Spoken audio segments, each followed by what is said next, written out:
I'm going to call Sue Moroney. And an excellent choice it is too, because I want to speak about ACC in this debate on the annual reviews. And I want to start off by saying something that I never thought I'd say in this chamber, and that is that I agree with John Key, because John Key has claimed that the surplus is now an artificial target. Well, boy, oh boy, is it ever artificial, because it is so artificial they are using smoke and mirrors to try and obtain a surplus, and they're still probably going to miss it. But the smoke and mirrors that they are mainly using is the overcharging of ACC levies to every worker and every company in New Zealand, and they know it. The government, by its own admission, ignored the recommendation made by ACC itself to drop the ACC levies, ignored that recommendation because it wanted to, in Judith Collins's words, get to surplus. So let's just investigate what that means, because that's what the Select Committee did when the ACC board came before it for its annual review. We asked the ACC board what the impact was of the government's overcharging of levies, and this is what they had to say. I'm actually quoting from the Financial Condition Report 2014 of ACC. They say, the higher than recommended work and earners account levies mean that these accounts will, all other things being equal, accumulate further funds in excess of the board's funding target.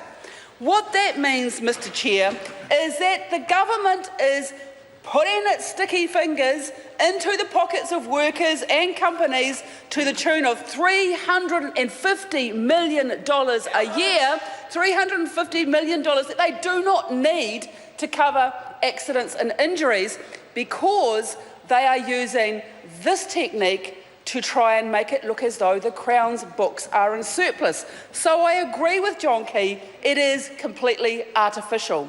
Because, of course, as we all know, the money that is sitting, the riches that are embarrassing the ACC board, that are sitting in these funds untouched, cannot be used on anything else. They cannot be used on anything else in the Crown accounts. They are simply fat sitting in the ACC's accounts, against their wishes, by the way. The ACC board recommended substantial cuts to ACC levies, but that government ignored them because they have failed to get to surplus by growing the economy. That would be the traditional way to get the government's books into surplus. That's what every New Zealander would want in terms of getting to surplus. New Zealanders want to get to surplus because they want to see a growing economy that delivers that. They don't want to see businesses and workers ripped off to the extent of $350 million that they are being overcharged in ACC levies in order to try and get to surplus. And yet, it looks as though, even though they are using this false method to get there, the government's still going to fail to get to surplus. So badly has their fiscal credibility plummeted. A lot of credibility has plummeted over the course of the last few weeks. John Key's credibility, I think, lies in tatters, but so does the national government's financial credibility. There is no doubt about that. Because in those burgeoning accounts, in the work account, now that's the account that all businesses pay into, there is 140% of what is needed to pay for accidents and injuries sitting in that account. In the earners account, the one that workers pay into, 130% of what is needed. And after the gradual process, injuries are taken into account, there is still more than is needed sitting in those accounts. And who's out of pocket?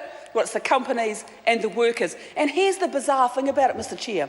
If those companies and those workers had their money back in their pockets, rather than being overcharged in ACC levies, that would drive economic growth, because they would be outspending that money, Companies have said they've told me they would be using that money for research and development, they'd be using it for giving their workers a wage increase, and they would be using it for employing more workers. An independent report said that they would be using it for up to 700 more workers in the economy.